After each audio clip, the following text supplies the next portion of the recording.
Salut les redéconfinés, c'est Merej et aujourd'hui on vient parler d'une série événement en ce qui me concerne. C'est la série Caïd, disponible sur Netflix. C'est une série française. Ouh là là. Alors vous me connaissez, hein. Moi, dès que c'est français en général, je suis très difficile.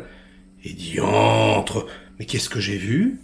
Qu'est-ce que j'ai vu? Une série originale, une série extrêmement bien mise en scène, bien écrite, prenante, avec de bons comédiens. Mais qu'est-ce que c'est que ça?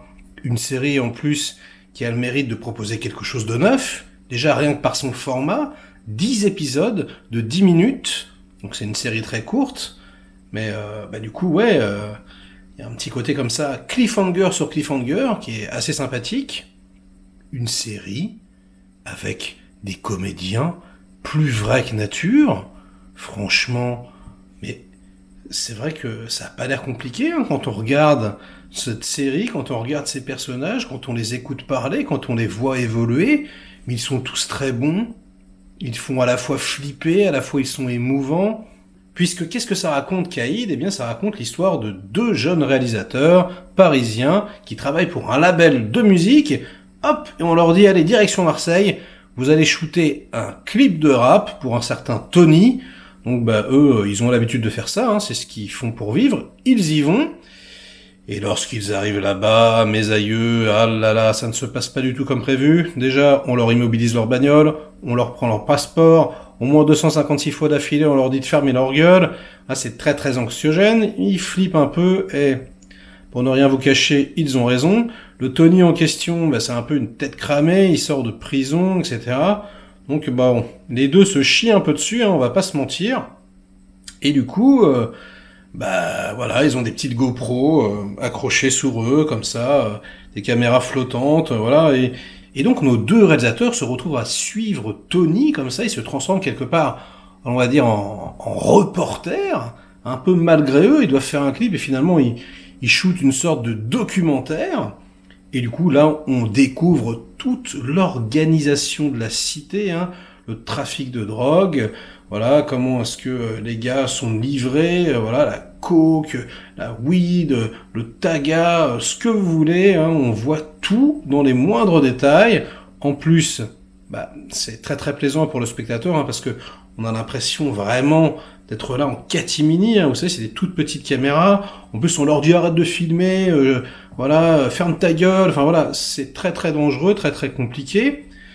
Donc on a vraiment l'impression d'être une petite souris, et ça, c'est cool. Les acteurs, ils puent la réalité, je sais pas où ils les ont pris. Alors apparemment il y a des amateurs, mais il y a aussi des pros, Il y a les deux, c'est mélangé. En tout cas, c'est extrêmement bien fait. Je crois qu'ils ont shooté la série en 1 mois, avec probablement un budget réduit, même si c'est original Netflix. Et ce que je peux vous dire, parce que je vais pas vous en parler plus, pour pas vous spoiler, mais c'est que c'est extrêmement intéressant, et c'est même, en ce qui me concerne, extrêmement impressionnant. Moi, j'ai été impressionné par la maîtrise des deux réalisateurs. Alors, il s'agit de Ange Basterga et Nicolas Lopez. Ils n'ont absolument rien fait avant, hormis un court-métrage. Et franchement, les gars, je vous tire mon chapeau.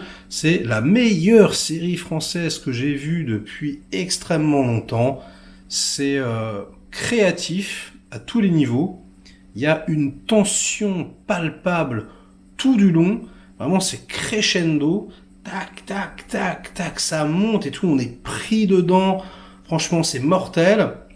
Tout ce qui est caméra embarquée, caméra cachée fonctionne extrêmement bien.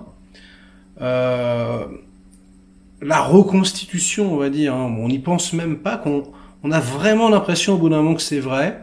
Je pense que les dialogues n'ont pas été écrits, en tout cas pas tous, et que voilà, il y a plus les situations comme ça qui ont été données aux comédiens, et ensuite qu'ils se sont exprimés avec leurs propres mots, leurs propres expressions.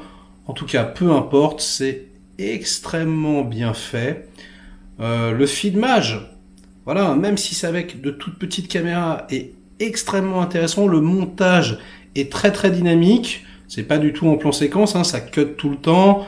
Voilà, ça joue au changement de plan sur les artefacts, comme ça, il y a des petites choses pour truquer un petit peu, pour dynamiser un petit peu les choses, mais ça ne pose pas de problème. Et globalement, on est vraiment instantanément pris dedans. Je vous encourage vivement à regarder cette série. Nom de Dieu, mais c'est quand même pas compliqué de faire un truc, voilà, qui a de la gueule en France, quoi.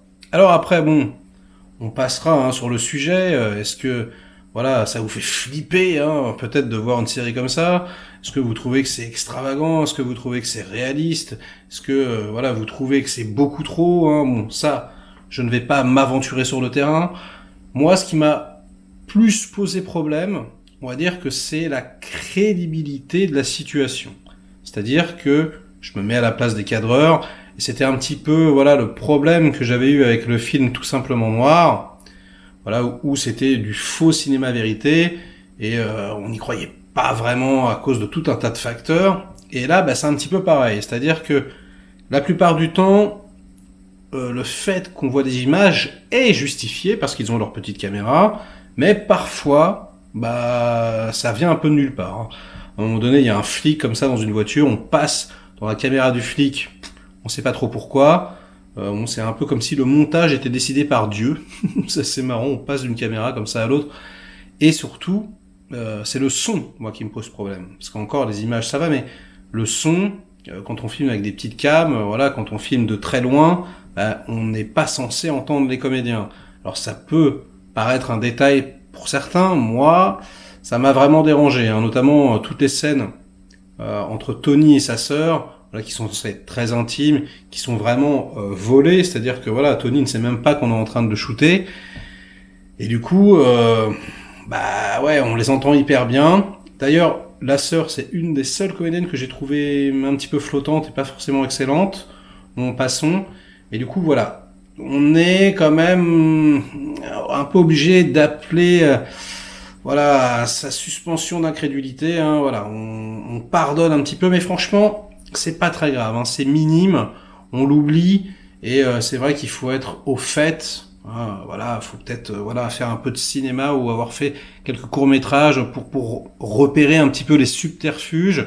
En plus, ils sont extrêmement nombreux au son, je crois qu'ils sont 10. Et voilà, ça c'est la réalité, je veux dire, pour avoir du son comme dans la série, là, il faut vraiment des gens compétents, et tu peux pas arriver comme ça, avec juste une petite cam, ton couteau, voilà, ça marche pas comme ça. Donc, c'est, on va dire, le seul défaut notable, mais le reste, c'est franchement canon. Je n'avais absolument aucune attente particulière sur la série, je pensais que ça allait encore être un truc complètement débile, surjoué, et pas du tout. Donc félicitations à toute l'équipe, et sur ces bonnes paroles, eh bien ce sera tout pour aujourd'hui. Likez cette vidéo si elle vous a plu, délikez-la sinon, inondez-moi de commentaires pour faire marcher le petit robot YouTube comme d'habitude, et on se retrouve très vite pour de prochaines vidéos, de prochaines critiques. Ciao les redéconfinés.